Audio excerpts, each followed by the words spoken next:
Hello guys, welcome back to my channel. ఈరోజు టాపిక్లో కూడా మన డైలీ లైఫ్లో మాట్లాడే మోస్ట్ యూజ్ఫుల్ సెంటెన్సెస్ కొన్ని చూద్దాం. ఫస్ట్ వన్, ఇవన్నీ వదిలేసి ఎక్కడికి వెళ్ళావు. ఇవన్నీ వదిలేసి ఎక్కడికి వెళ్ళావు ఇలా మనం జనరల్గా అంటూ ఉంటాం కదా. సో దీన్ని మనం ఇంగ్లీష్లో ఎలా చెప్పొచ్చు అంటే, where did you go leaving all these things. Where did you go leaving all these things అంటే ఇవన్నీ వదిలేసి నువ్వు ఎక్కడికి వెళ్ళిపోయావు అని. ఓకేనా. సో దీని యొక్క మీనింగ్ వచ్చేసి ఇది. నెక్స్ట్ వన్, నాకు చెప్పకుండా ఎక్కడికి వెళ్ళావు. నాకు చెప్పకుండా ఎక్కడికి వెళ్ళావు ఇలా కూడా అంటూ ఉంటాం కదా. నాకు చెప్పకుండా ఎక్కడికి వెళ్ళిపోయావు ఇలా అంటుంటాం కదా. సో దీన్ని ఇంగ్లీష్లో ఎలా చెప్పొచ్చు అంటే, where did you go without telling me. Wear did you go without telling me అంటే నాకు చెప్పకుండా నువ్వు ఎక్కడికి వెళ్ళావు అని. సో దీని యొక్క మీనింగ్ వచ్చేసి ఇది. నెక్స్ట్ వన్, మీ ఫ్యామిలీలో మీ యొక్క ఫేవరెట్ పర్సన్ ఎవరు. మనం జనరల్గా అంటూ ఉంటాం కదా, మీ ఫ్యామిలీలో మీకు ఎవరంతా ఎక్కువ ఇష్టము, ఎవరిని ఎక్కువ స్పెషల్గా చూస్తారో ఇలా కూడా మనం అంటూ ఉంటాం కదా. సో దాన్ని మనం ఇంగ్లీష్లో ఎలా చెప్పొచ్చు అంటే, who is your favourite person in your family. Who is your favourite person in your family. So మీ యొక్క ఫ్యామిలీలో మీ ఫేవరెట్ పర్సన్ ఎవరు అనే దాన్ని మనం ఇంగ్లీష్లో ఈ రకంగా చెప్పొచ్చు. నెక్స్ట్ వన్, నువ్వు ఏ రకమైన బిజినెస్ చేయాలనుకుంటున్నావు. నువ్వు ఏ రకమైన బిజినెస్ చేయాలనుకుంటున్నావు ఇలా కూడా అంటూ ఉంటాం కదా. సో ఎవరైనా బిజినెస్ పెట్టాలనే ప్లానింగ్లో ఉంటే వాళ్ళు మనం ఇలా క్వశ్చన్ వేస్తాము, నువ్వు ఏ రకమైన బిజినెస్ ఆలోచిస్తున్నావు, ఏ రకమైన బిజినెస్ స్టార్ట్ చేయాలనుకుంటున్నాం ఇలా అంటూ ఉంటాం కదా. సో దీన్ని ఇంగ్లీష్లో ఎలా చెప్పొచ్చు అంటే, what kind of business do you want to start. What kind of business do you want to start అంటే నువ్వు ఏ రకమైన బిజినెస్ స్టార్ట్ చేయాలనుకుంటున్నావు అని. సో దీన్ని మనం ఇంగ్లీష్లో ఈ రకంగా చెప్పొచ్చు. నెక్స్ట్ వన్, నేను రేపు ఫ్రీగా ఉంటానని అనుకుంటున్నావా నువ్వు. నేను రేపు ఫ్రీగా ఉంటాను అనుకుంటావా, నేను ఎంత బిజీగా ఉంటానో తెలుసా ఇలా కూడా అంటూ ఉంటాం కదా. సో దీన్ని ఇంగ్లీష్లో ఎలా చెప్పొచ్చు అంటే, do you think I will be free tomorrow. Do you think I will be free tomorrow అంటే నేను రేపు ఫ్రీగా ఉంటాను అనుకుంటున్నావా ఇలాంటి మీనింగ్లో వస్తుంది అనమాట. సో దీని యొక్క మీనింగ్ వచ్చేసి ఇది. నెక్స్ట్ వన్, నువ్వు 10 లక్షలతో ఏం చేస్తావు. నువ్వు 10 లక్షలతో ఏం చేస్తావు ఇలా కూడా అంటూ ఉంటాం కదా. నువ్వు 10 లక్షలతో ఏం చేస్తావు ఇలా అంటూ ఉంటాం కదా. సో దీన్ని మనం ఇంగ్లీష్లో ఎలా చెప్పొచ్చు అంటే, what do you do with 10 lakhs. What do you do with 10 lakhs అంటే ఈ 10 లక్షలతో నువ్వేం చేస్తావు అని. నువ్వు ఈ 10 లక్షలతో ఏం చేసావు అంత ఎలా చెప్పాలి పాస్ట్లో. What did you do with 10 lakhs. What did you do with this 10 lakhs అంటే ఈ 10 లక్షలతో నువ్వేం చేశావు అని. సో దీని యొక్క మీనింగ్ వచ్చేసి ఇది. నెక్స్ట్ వన్, ఎక్కడో నా వాలెట్ మర్చిపోయాను. ఎక్కడో నా వాలెట్ మర్చిపోయాను. సో దీన్ని అలా చెప్పొచ్చు, somewhere I forgot my wallet.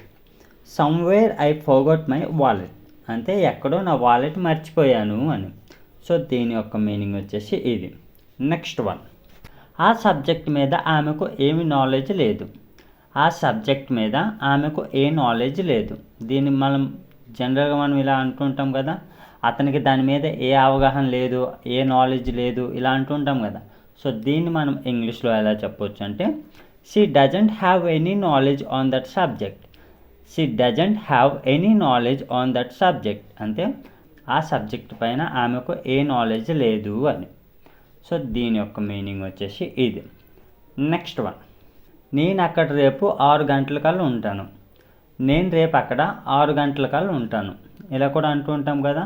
So దీన్ని ఇంగ్లీష్లో ఎలా చెప్పొచ్చు అంటే, I will be there by 6 PM tomorrow. I will be there by 6 PM tomorrow అంటే రేపు 6 గంటలకల్లా నేను అక్కడ ఉంటాను అని. సో దీని యొక్క మీనింగ్ వచ్చేసి ఇది. నెక్స్ట్ వన్, నువ్వు ఆల్కహాల్ని ఎలా వదిలించుకున్నావు. నువ్వు ఆల్కహాల్ని ఎలా వదిలించుకున్నావు ఇలా కూడా అంటూ ఉంటాం కదా. సో దీన్ని మనం ఇంగ్లీష్లో ఎలా చెప్పొచ్చు అంటే, how did you get rid of alcohol. How did you get rid of alcohol అంటే నువ్వు ఆ ఆల్కహాల్ని ఎలా వదిలించుకున్నావు, ఆ హ్యాబిట్ని నువ్వు ఎలా వదిలించుకున్నావు అని మీనింగ్లో వస్తుంది. సో దీని యొక్క మీనింగ్ వచ్చేసి ఇది. నెక్స్ట్ వన్, నిన్నెవరెవరు వచ్చారో నీకు తెలుసా. నిన్న ఎవరెవరు వచ్చారో నీకు తెలుసా ఇలా కూడా అంటూ ఉంటాం కదా. సో దీన్ని మనం ఇంగ్లీష్లో ఎలా చెప్పొచ్చు అంటే, do you know who all came yesterday.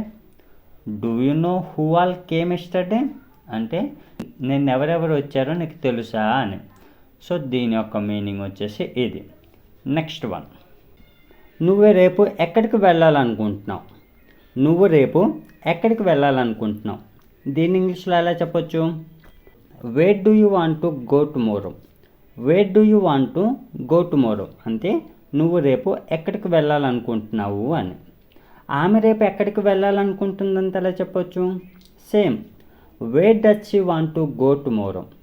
Where does she want to go tomorrow అంటే ఆమె రేపు ఎక్కడికి వెళ్ళాలనుకుంటుంది అని. వాళ్ళు రేపు ఎక్కడికి వెళ్ళాలనుకుంటున్నారంటే ఎలా చెప్పొచ్చు? Same, where do they want to go tomorrow. Where do they want to go tomorrow అంటే వాళ్ళు రేపు ఎక్కడికి వెళ్ళాలనుకుంటున్నారు అని. సో దీని యొక్క మీనింగ్ వచ్చేసి ఇది. నెక్స్ట్ వన్, నేను అతన్ని చంపాల్సి వచ్చింది. నేను అతన్ని చంపాల్సి వచ్చింది, దీన్ని ఇంగ్లీష్లో ఎలా చెప్పొచ్చు? I had to kill him. I had to kill him అంటే నేను అతన్ని చంపాల్సి వచ్చింది అని. నేను అతన్ని కొట్టాల్సి వచ్చింది అని చెప్పాలి, దీన్ని ఎలా చెప్పొచ్చు? Same, I had to beat him. I had to beat him అంటే నేను అతన్ని కొట్టాల్సి వచ్చింది అని. ఆమె ఇంగ్లీష్లో మాట్లాడాల్సి వచ్చింది. ఆమె ఇంగ్లీష్లో మాట్లాడాల్సి వచ్చింది, దీన్ని ఎలా చెప్పొచ్చు? She had to speak in English. She had to speak in English అంటే ఆమె ఇంగ్లీష్లో మాట్లాడాల్సి వచ్చింది అని. సో దీని యొక్క మీనింగ్ వచ్చేసి ఇది. నెక్స్ట్ వన్, నువ్వు ఇక్కడి నుంచి వెళ్ళాలనుకోవట్లేదా. నువ్వు ఇక్కడి నుంచి వెళ్ళాలనుకోవట్లేదా, దీన్ని మనం ఇంగ్లీష్లో ఎలా చెప్పొచ్చు? Don't you want to go from here. Don't you want to go from here అంటే నువ్వు ఇక్కడి నుంచి వెళ్ళాలనుకోవట్లేదా అని. ఆమె ఇక్కడి నుంచి వెళ్ళాలనుకోవట్లేదా అంటే ఎలా చెప్పొచ్చు? Doesn't she want to go from here. Doesn't she want to go from here అంటే ఆమె ఇక్కడి నుంచి వెళ్ళాలనుకోవట్లేదా అని. వాళ్ళు ఇక్కడి నుంచి వెళ్ళాలనుకోవట్లేదా అంటే ఎలా చెప్పొచ్చు? Same, don't they want to go from here. Don't they want to go from here అంటే వాళ్ళు ఇక్కడి నుంచి వెళ్ళాలనుకోవట్లేదా అని. సో దీని యొక్క మీనింగ్ వచ్చేసి ఇది. నెక్స్ట్ వన్, నువ్వు డబ్బులు తీసుకొచ్చావా. నువ్వు డబ్బులు తీసుకొచ్చావా, దీన్ని ఎలా చెప్పొచ్చు? Did you bring money. Did you bring money ఆమె డబ్బులు తీసుకురాదు అని చెప్పాలి. ఆమె డబ్బులు తీసుకురాదు, దీన్ని ఎలా చెప్పొచ్చు? She doesn't bring money. She doesn't bring money అంటే ఆమె డబ్బులు తీసుకురాదు అని. ఆమె రేపు డబ్బులు తప్పకుండా తీసుకురావాలి. ఆమె రేపు డబ్బులు తప్పకుండా తీసుకురావాలి, దీన్ని ఎలా చెప్పొచ్చు? She must bring money tomorrow. She must bring money tomorrow. So దీని యొక్క మీనింగ్ వచ్చేసి ఇది. మీరు రేపు తప్పకుండా ఇంగ్లీష్లో మాట్లాడాలి. మీరు రేపు తప్పకుండా ఇంగ్లీష్లో మాట్లాడాలి. Comment in the comment box. So that's all friends.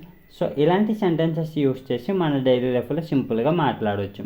So మీకు ఈ టాపిక్ యూస్ఫుల్గా అనిపిస్తే లైక్ చేసి సబ్స్క్రైబ్ చేయండి. Thanks for watching.